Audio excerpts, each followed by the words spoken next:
I'll just remind us kind of the process that we're in this time of the year as the Faith in Housing Coalition.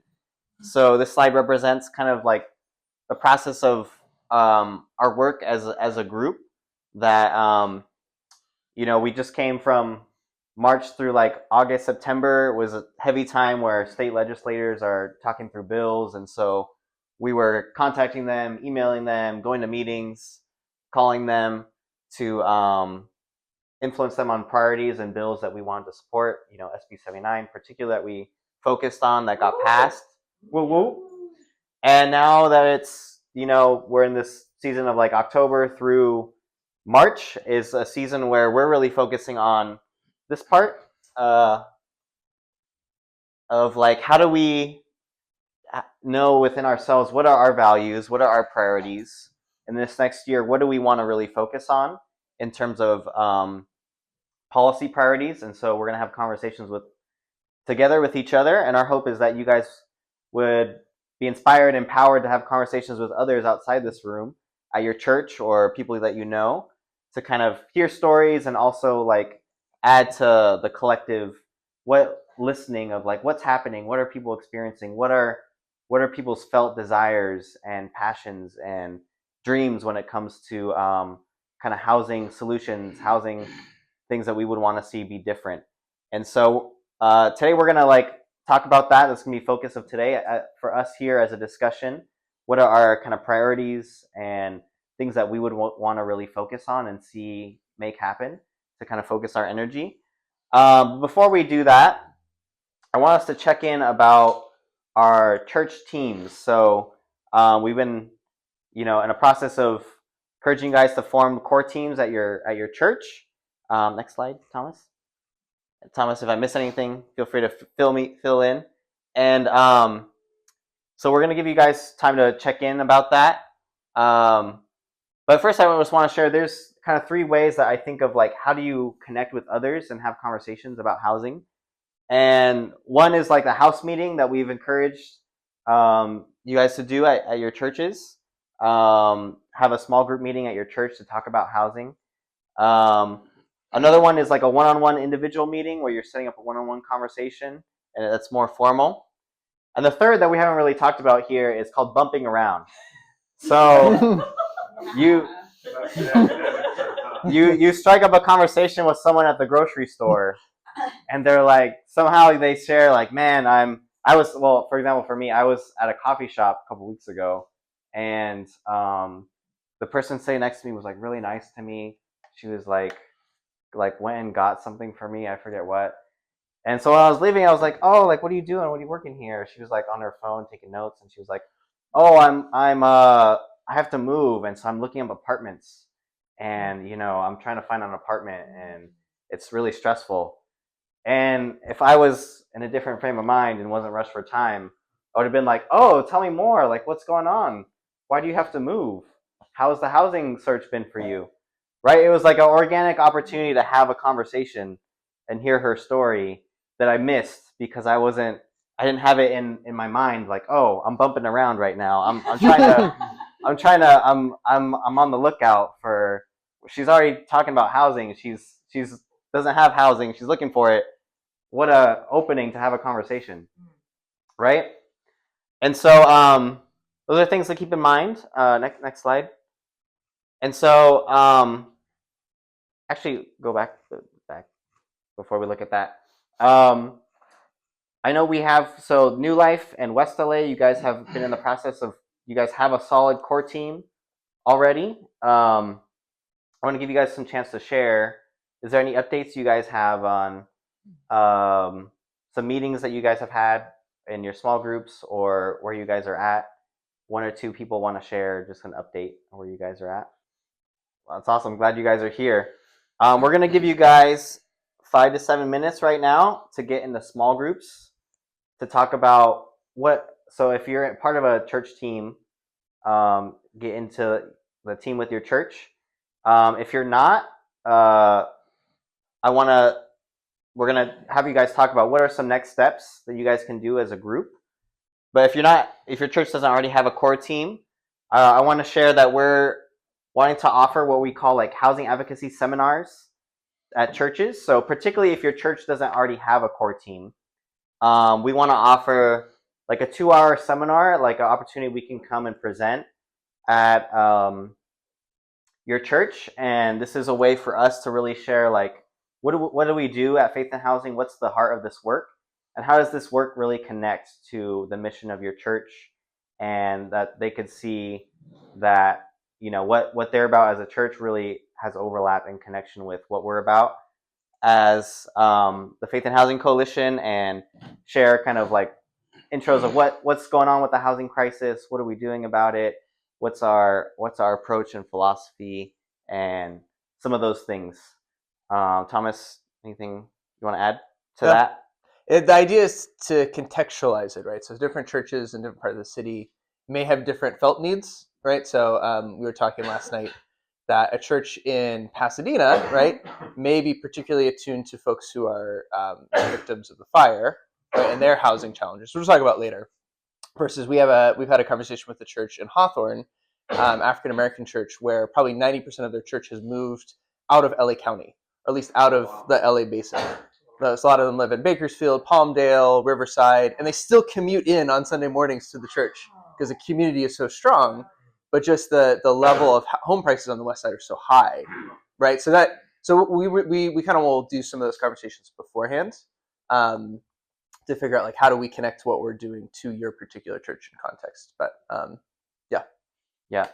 So right now we're going to get into small groups. Again, if you're part of a core team, New Life, West LA, get into a core team, talk about next steps for you as a church. If you're not, you know, those two churches, you can meet over here, and we'll talk about as an individual or at your church. Is this seminar thing? What you think your church would be open to it, or you as an individual, what would it look like for you to step into one of these 3 areas or all of them? I'm going to throw up here. So for some of you all who are new, we have a WhatsApp group chat where we discuss like what's happening day to day. So if you take out your phone, scan this QR code, you can join the WhatsApp group. And also on the right is a link tree, so that has like links to our website. She's not here today, but Jen Louie did a lot to coalesce our resources into one place. So like if you want to know, in absentia, thanks Jen, how to tell your housing story or how to take action, like what's a 101 on how to talk to a public official, that's on our link tree. So you can also follow us on Instagram. We're not like a super active group, but if you're interested in posting on Instagram, talk to me because we could use some posters. But we do have Instagram, so just plug that real quick. Wait, people are still doing it? Okay. The one on the right's not working for me. Okay. If the link tree isn't working, I'll send it out. Get in the WhatsApp, and we'll send the link tree out to the WhatsApp after this meeting, so you can easily follow it there. But the WhatsApp is probably the more important of the 2. Okay. We'll come back to this after, in case you missed. But okay. So what we're going to spend the rest of today talking about is 2026. So as Alex mentioned, right, we finished our 2025 kind of legislative season. We achieved some key victories. There were some losses, which hopefully we can see come back in 2025. But what we're kind of doing right now is focusing on what do we want to do next year, right? And there's kind of a 3-part process to this. So it's the process of listening to needs, and I would say also listening to dreams, right? Because we don't just want to focus on things that are negative, but the positive things that people want to achieve, turning those needs into goals, and then turning those goals into policy.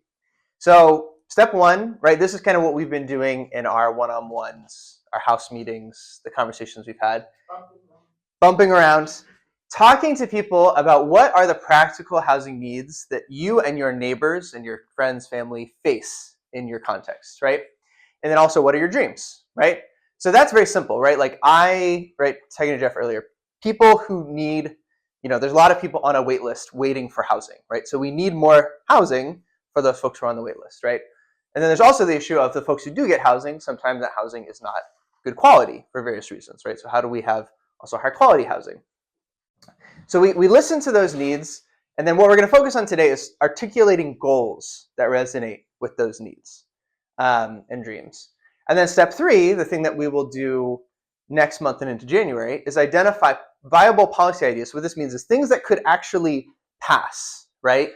And that someone will be, interested in putting into the state legislature or into the city, various cities that we're a part of, that would be effective and help us effectively achieve the goals. The goals got left out of that. But so right, not all policies. Some policies sound good in theory, right? But when other cities have tried them, they have not worked in practice, right? So someone when we listen to neighbors, someone might say like, well, it'd be great if we just had, like I started talking to someone who's like, couldn't we just build another LA out in the desert? And I was like, because they're like, we just don't have enough room here to build more housing. And in my head, I was like, okay, there's a couple of needs that you're articulating there, right? One, you recognize that there's a need for more housing, but 2, you just feel like it's impossible to build here. Now, there's a lot of reasons why I would say it's a bad idea to build another city out in the desert.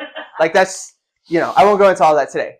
But that's why we have this 3rd step, right? What are things that are actually effective? Because what I heard in what she's saying is she wants to see change, but she's not sure what the effective way to do it is, right? That's where we work with people, right, to try to educate. So today we're going to be talking about articulating goals, right? What are the ways we can take these needs and package them into discrete ideas that will resonate with people? So what I'm going to do is I'm going to present to you 6 potential goals and then get your feedback to try to winnow that down a little bit, because all of these are very important things that we could do, but we can't do everything, right? Multiple choice. It's like a multiple choice, yes.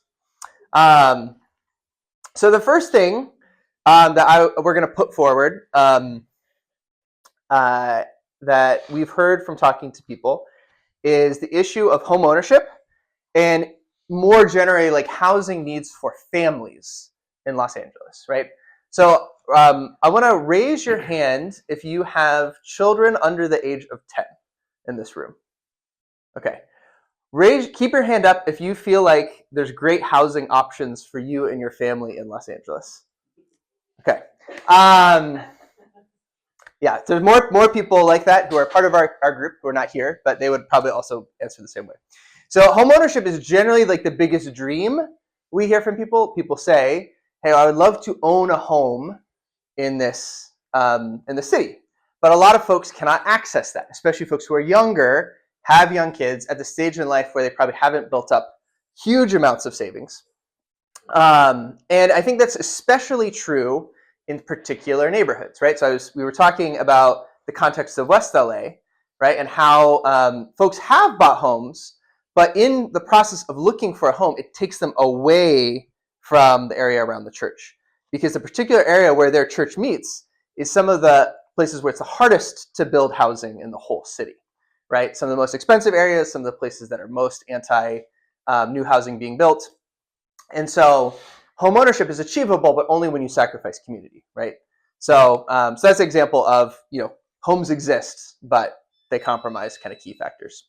Our church has seen, we talked about this a little bit, our church has seen a lot of folks move out of the city entirely or out of state, right, to try to seek to buy a home, right? So we have a whole cohort of people who are young adults in our church, youth in our church who now live in Texas, right, and Arizona, because that's where you can affordably buy a house, start a family. You can't do that in LA anymore, right? So obviously that's a loss to our church to see that happen. And then another thing I'll add is that even families who stay renting, it's very hard to find something that's affordable, that's family sized, right? So 3 bedrooms, right? I think, Philip, you were saying you've been looking for a 3-bedroom place. There's nothing under like $4,000, right, in the city. So, which is a lot. Yeah. So there's particular types of housing which are useful for a certain group of people. It's really hard to find. So that could be one goal. Next goal is entry-level rentals. And so another need that has come up a lot is the need of young adults, right? So we have young adults here. Yeah, more who we've talked to. But one thing we've heard from parents is that there's a lot of parents who have young adults living with them who would like their young adults to eventually make the step of going out on their own, right? It's a key part of development, right? But when we've talked to young adults, a lot of them just never think that's going to be feasible for them because there's so little on the market that is affordable for someone who doesn't necessarily have a stable income, maybe is still in college. When I moved to LA, right, I shared a 2-bedroom with 2 other single guys. We paid $1,200. That same place is now $2,600, right? So none of us had a job when we moved to LA. And they took a chance on us because, we had a cosigner.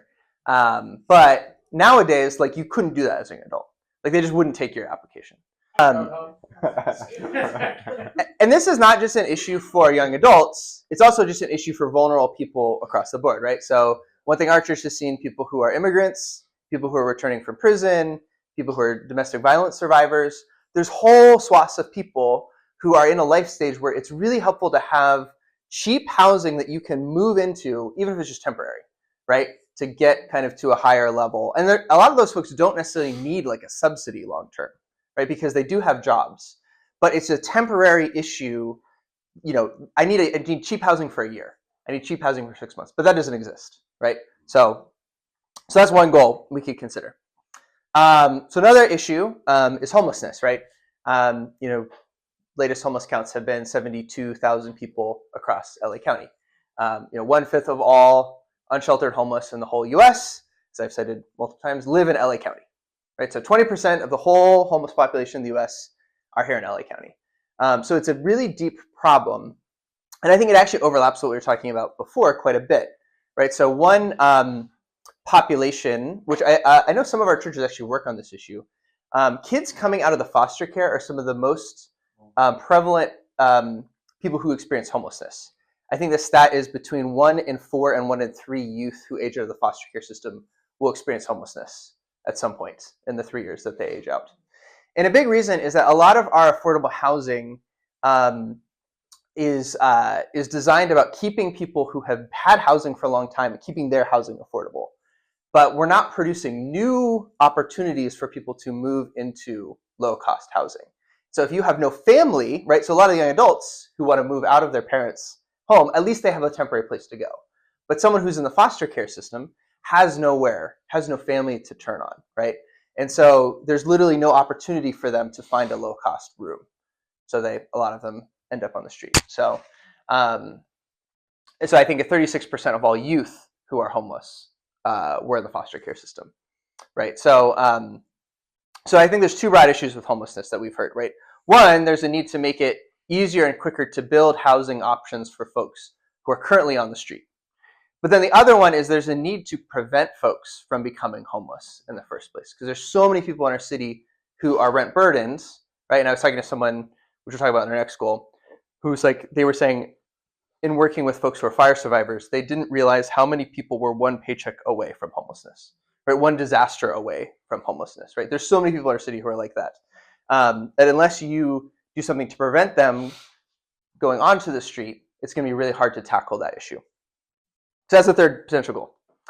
Fourth potential goal is rebuilding post-fire. So just this past week, I was up in Altadena, and something that was shocking to me was the number of RVs that are in Altadena, right?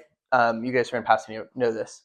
But there's a huge population of people who lost their home and are not wealthy enough that they can go rent something for a year or 2 while they wait for their home to be rebuilt, right? So even with some of the expediting of permits, right, it's still taking folks a long time. The city and county have only issued, I think, 1,000 permits for folks to rebuild, and there was something like 12,000 homes lost, right? So about 8% of units that were lost in the fires even have a permit to be able to rebuild.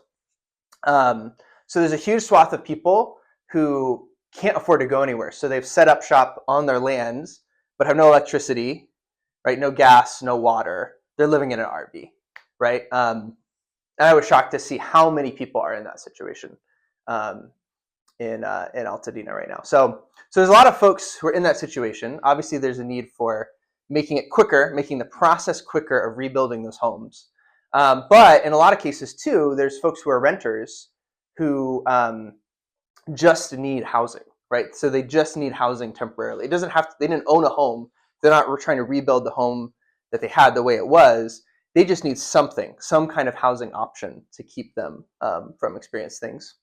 So that's another goal we could potentially look at. The fifth goal is another issue, which is development without displacement. So one thing we've heard as we've talked to people, and this is, I think, especially true here on the east side in South LA, a few other places, is that there's a lot of folks who live in currently affordable housing where there's a fear that as you build more housing, their housing will be the one that gets redeveloped. So there's a sense of we need to build more housing, but we're worried that it won't help people who already live in our community, right? So another goal, as we've listened to people, is how do you design development in a way that does not displace existing residents and benefits the existing community, as well as building housing that we need. So that's the fifth goal. Right. So, all right, last one, and then we're going to go into small groups. So this one is less about the need of individuals and more about the need of faith institutions. So as I've talked to folks, now I don't think this describes most of the churches that we go to. Does anyone go to a church that owns land? Here? Nope. Okay. So this is not something that would actually help our churches.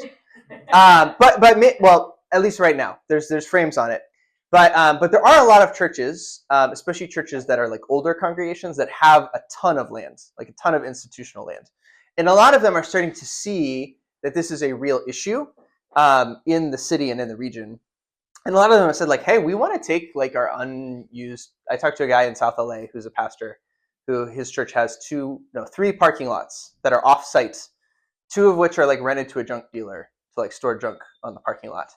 So he's like, yeah, if I could turn that into housing, I would do it. I just don't know how, right? And so there's a whole kind of infrastructure that's building up around how do you help churches turn their land into something that you can build on.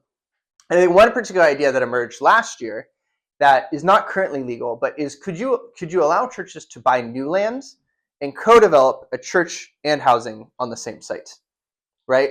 So that was something that the city of LA explored. In the end, they layered on so many regulations that it's not really feasible to do. But it's something that we could look at to potentially reach out to churches, right? So there's a pastor I've talked to on the west side. He's really he is laser focused on I want to redevelop some community housing so that I can have the young adults from my church live in this housing project, right? The Commons, LA. So they don't even have the building. No, they don't. But he's exploring that. Yeah. That's his thing. He wants to try to find new land and develop stuff on it. So I don't know if he's going to be successful, but that's the kind of thing. Like the city and the state should be trying to make people trying to do those things make their life easier, right? And if we can help them, that might help them get more involved in the housing advocacy. So, okay, so those are our 6 broad potential goals. We're gonna write these down so that you guys don't have to remember them all off the top of your head.